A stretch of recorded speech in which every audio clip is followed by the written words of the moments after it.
stars, reaching for the stars, reaching for the stars till I get it. The higher I glide, the further it gets. But I'ma keep reaching for the stars, reaching for. What's up, guys? I'm Jermaine Seagears, back at it again, and I'm excited for our second interview Skype campaign for Life After Sports. We are more than just athletes. We have a very successful athlete who's doing a lot of great things in her sport and a lot of awesome things in the philanthropy world. I would like to introduce Emily Cook to you guys. What's up, Emily? Hi, how are you? I'm doing outstanding. Thank you so much for being our second athlete we feature. You are doing some outstanding things in your field of sports and philanthropy. For the people who do not know who you are, share a little about who you are and your athletic accomplishments and just a little brief summary of you. Okay, great. My name is Emily Cook, and I am involved in the sport of freestyle aerial skiing. So for those of you who don't know what that is, that means that I do flips on my skis, and that's an Olympic sport. It's a Winter Olympic sport. I am a 2-time Olympian in that sport and a 6-time national champion, and just gearing up for Sochi in the 2014 season. Awesome, awesome. That is outstanding. So explain how much training goes into your sport. I mean, what season is it in? How do you train? Where do you train? And how much time have you put into your sport to be at that professional level? A lot of time. I've been skiing and doing gymnastics since I was 4 years old, and I'm 34 now. So I mean, if you add up all of the years, it's been about 30 years of training. But you know, a regular day for us is pretty much a full-time job. I show up at the jumps around 8 or 9, depending on what part of the season it is, and I jump generally 1 or 2 sessions a day, and then have a gym session as well. So oftentimes it's a 8 to 12-hour day, depending on what day we're looking at. In the summer, we train into a pool, so we actually do our jumps off of a ramp and land in a swimming pool to kind of simulate the snow, but also make a little bit of a safer environment. And then around November, we go and look for snow, so we'll head up to Canada. And then our competitive season starts in December and goes through March. That is so freaking awesome. I play college basketball, so I know how the training is, but I mean, you're on another level. So I commend you, and I know you're doing an outstanding job preparing, and I wish you much success. Now, as we move forward, you do a lot of community work, philanthropy, and we want to feature some of the things you do in the community. Okay. Share a little about some of your organizations that you work with to make a difference in the world. Absolutely. Most of the organizations I work with are providing support for children, for young people in our community, and in our global community as well. So, you know, as I was growing up, I felt incredibly supported by my family, my friends, my coaches to learn all of the life lessons that are learned through sports. So 2 of the biggest organizations that I'm working with are Kids Play International and Right to Play. I've traveled all over the world with these organizations. I've been to Rwanda, Tanzania, Jordan, just about everywhere, and really working to work with the world's most disadvantaged children. Now, with that being said, I think it's also really important to be engaging in my own community. So I make sure that I am also working with organizations such as the Youth Winter Sports Alliance here in Park City, Utah. Yes. I also created a mentorship program years ago in order to connect elite athletes in the community with young athletes in the community as well. Wow. So, you know, really there's a whole dynamic of it, from kind of starting with where you live and then branching out globally. I think both of those things are really important. And then the other organization that I work with is called the Speedy Foundation. Awesome. And the Speedy Foundation really works towards reducing the stigma around mental illness and encouraging mental health in our communities. So providing resources, working with people just to engage a conversation about mental wellness, how to find that if you're struggling, and really kind of shining a light on the fact that, you know, sometimes it may look like things are amazing. The organization was founded after my former teammate Jarrett Speedy Peterson, who suffered with depression for most of his life, and who took his life 2 years ago. So, you know, he was a silver medalist at the Vancouver Olympics, and it looked like he had absolutely everything going for him, yet he still struggled with mental illness. So, you know, for us, it's really just about engaging that conversation, making sure that the youth in our community are supported in all different ways through sport and also, you know, through just general mental health and happiness. That's awesome. Now, I really want to move forward with that Speedy Foundation. I mean, there's a lot of athletes out here who put so much time into their sport. They really Yeah. struggle with a lot of other things away from sports. Now, Yes. what can you say or do that can like really engage people that are dealing with that? Like, what does the Speedy Foundation do? Like, can you share some more about that? Absolutely. There's a couple things that we do. One thing is that many of our board members are trained in mental health first aid. So, Okay. kind of just being first responders. If there is a crisis, knowing how to approach that crisis and get people to the professionals that can help them in that area. A first responder in any area is, not necessarily a doctor or someone who can actually, perform a surgery or something like that, but someone who Exactly. can deal with the immediate crisis. Now, what we're looking to do is to train more people in our community in being able to do that, because when there is a crisis, oftentimes coaches, teammates, and friends are the first people that someone's going to talk to. Exactly. So being able to know what to do in that situation is really important. But, I think the biggest thing is that we're just engaging people and having conversations. There's such a stigma around mental health. It's just like breaking an arm, yet people Yes. don't want to talk about it. Yes. So, what we're doing is just telling people in the community that it's okay to talk about it, that many people struggle with these things, and that it's okay to ask for help.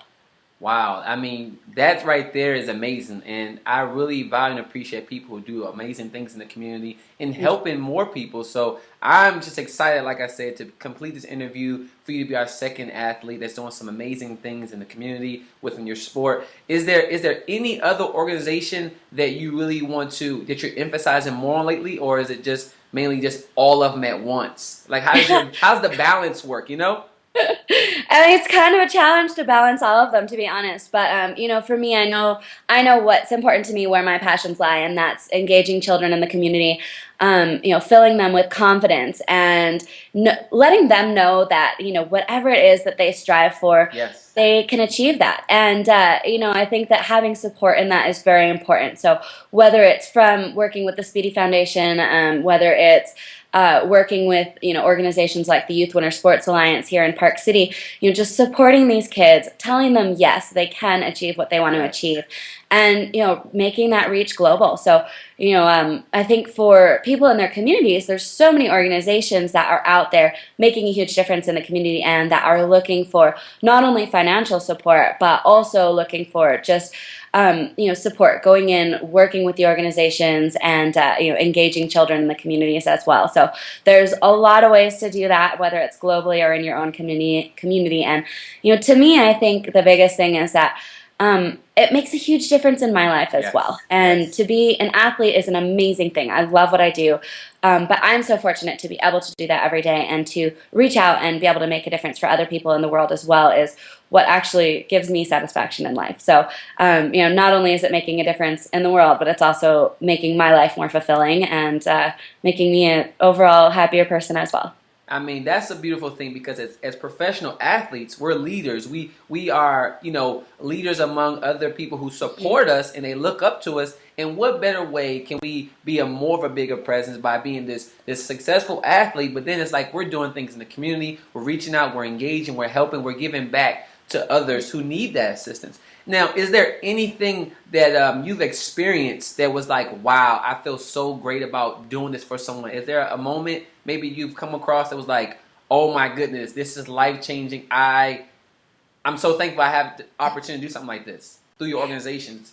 Yes, absolutely. I mean, there have been so many, but the most recent one was I traveled to Dar es Salaam, Tanzania this past May with the organization Right to Play. And we went to numerous different areas, and I was completely blown away by the kids that we were working with in these areas. I mean, they have so very little. Having shoes on their feet and a roof over their head was an absolute luxury. But to engage with these kids it was completely mind-blowing. We were so welcomed into their communities, and to have a conversation with these kids about the difference that these programs are making in their lives was amazing. I had one conversation with a young girl named Agnella.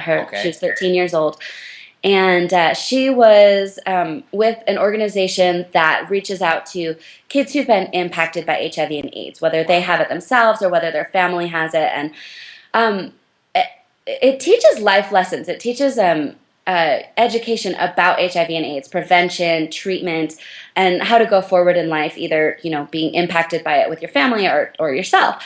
And these kids were just so smart and so engaging. But the thing that stood out to me the most was when I asked Agnella what she thought the world would be like if everyone had access to organizations like Right to Play.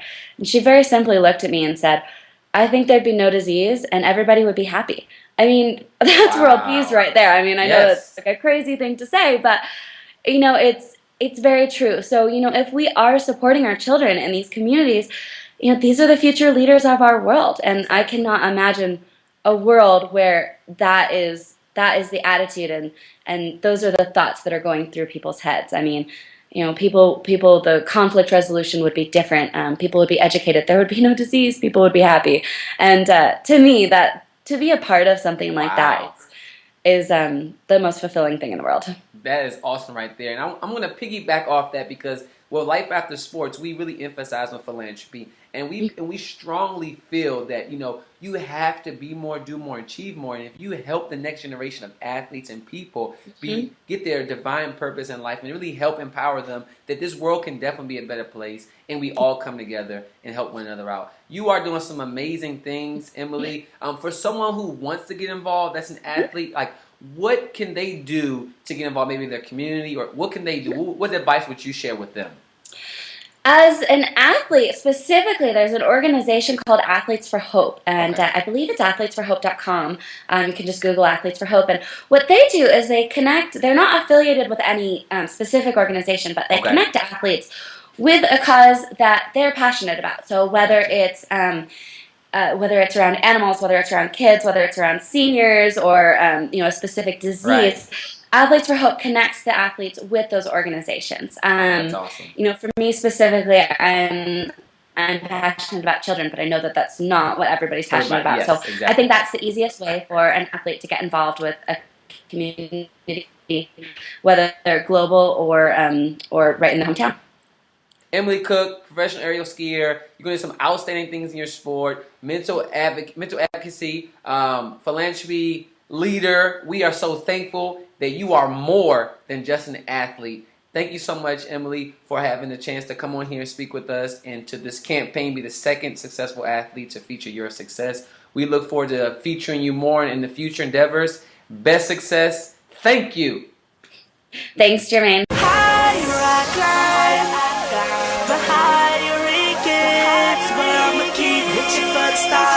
Reaching for the stars till I get it.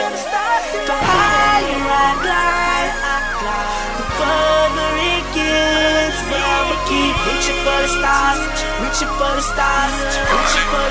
till I get it.